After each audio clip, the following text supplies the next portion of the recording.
Let's take a look at the corporate social responsibility assignment. I've chosen to do a video for this, but you can also choose to do a more traditional research paper. You could also do a slideshow, PowerPoint kind of thing, or some other kind of presentation to turn this in. If you're doing a paper, it should be about 4 pages long. A video, again, probably 4 or 5 minutes. Same for some kind of slideshow. It's up to you. You need to cite your sources, and you're going to have sources in there. So the assignment is to take a corporate social responsibility report. If you look in Module 7, I have sort of uploaded a whole bunch of different ones. And for this sort of example, I pulled out the DTE one, which is Detroit Edison's 2020 report that they just issued earlier this year. So you look at what's going on in this. Module 7, 8, and 9 are the ones focused in on this. So Module 7 has information that you'll need, articles about this, 2 TED Talks, and again, CSR reports. You don't have to use one of these. You can pick your own if you'd like. If you found some kind of company or organization that you'd rather do, that'd be fine as well. Module 8 takes you through a corporate social responsibility case study with P&G and their extensive campaign on race relations and civil rights. It's a very interesting campaign that's been going on for a couple of years now. You may have seen some of the commercials and seen some of their other social media efforts. So take a look at that. You can use the information that you glean from any of these examples here in Module 8 to complete the assignment for the CSR report analysis. Module 9 has the actual sort of how to read a corporate social responsibility report, which is this document over here.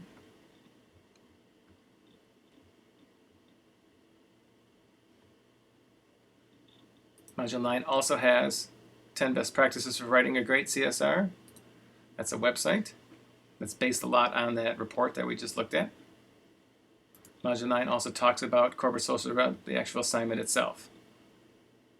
Right, so it's going to be a 4-page research paper, slideshow, video presentation, MLA or AP documentation. So if you think about it, you're going to be using this document a lot to compare this document with the actual report over here. So you're going to have at least 2 items in your references or works cited. You might also reference this. You might also reference this article that we're going to talk about too. So your works cited or references might have 4 items minimum. And then if you bring in the TED Talks or any other outside material, you might have 5 or 6 different pieces for your works cited or references. So let's look at this starting off here. So again, you can do a video, research paper, slideshow, whatever you want to do. I'd like to see some images though from the report.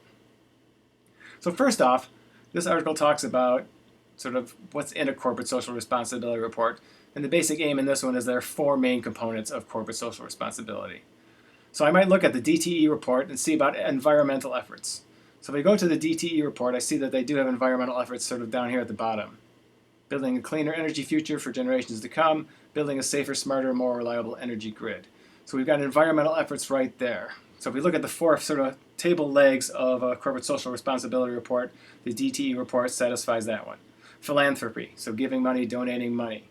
Right? Supporting our customers, $90 million in energy assistance, working with Michigan business. So again, we can check that box there for philanthropy.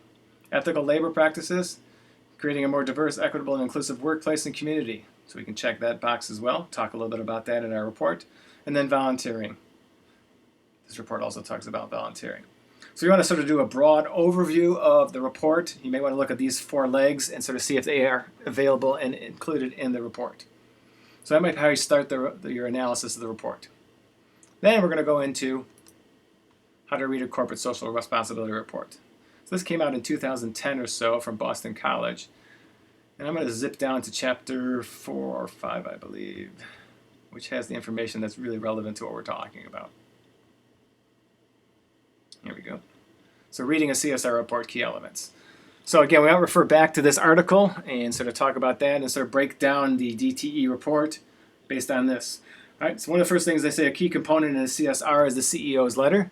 Is there a CEO letter in the report? Yes, indeed. So one of the first pages of the DTE report is a letter from the Chief Executive Officer, the CEO. I'm going to go a little more detail into that in my report if I was going to do this for the class. And basically to talk about that, the report should be a little more, the letter from the president should be a little bit more of a in-depth kind of thing. This one just sort of cuts out any kind of details. It's just, oh, we really work hard, we're doing good stuff, those kind of things. So I was going to grade the CEO report the letter to the constituents, I'd say now is pretty weak. Second thing, they talk about mission and value statement. This report really doesn't have one. So to go through this, it doesn't really talk about the mission and values of the organization. It's probably broken out in little bits and pieces throughout, but I'm not sure that's the best way to sort of put this together. Remember, this is a communication class, so you want to look at their communication efforts. This report takes a lot of time.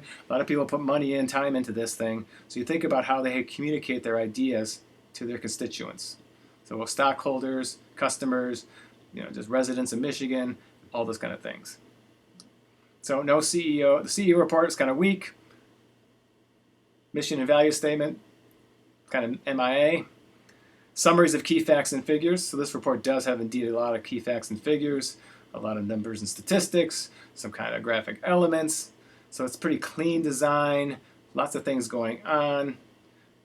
And you look at the pictures and other images they use and the graphs and charts using visual communication, textual communication to get things across,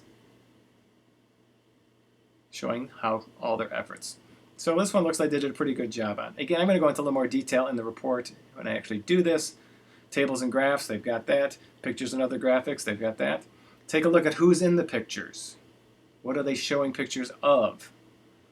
So do a little sort of discernment on this and sort of what are they actually demonstrating and showing with their pictures and their selection. Think about it, they've got millions of pictures probably that they could use. Which ones did they decide to use? And how did they decide to put these together? Go further down here. GRI index and GRI grade, the Global Reporting Initiative. I don't see that in here. So that's like a third-party validation of what's going on here. This report doesn't contain any kind of third-party evaluation. They also talk about maybe kind of statements of assurance of other third-party evaluations or any kind of surveys and other kind of interviews they've done with their constituents or the people they serve. So again, this report really doesn't do any of those things. So if you had to give this report a grade, would you give it a C, B minus? Some of the elements are really good, other elements are not as effective. So you want to put this together in some kind of video, slideshow, or research paper where you demonstrate that you've analyzed the report, you've looked at some of the key elements that you need to have in a report and whether they meet these elements and actually present some kind of information that's important. And then some kind of conclusion about what the next report should look like and what the next report might want to include for 2021. That's the assignment. Good luck with everything. Have fun.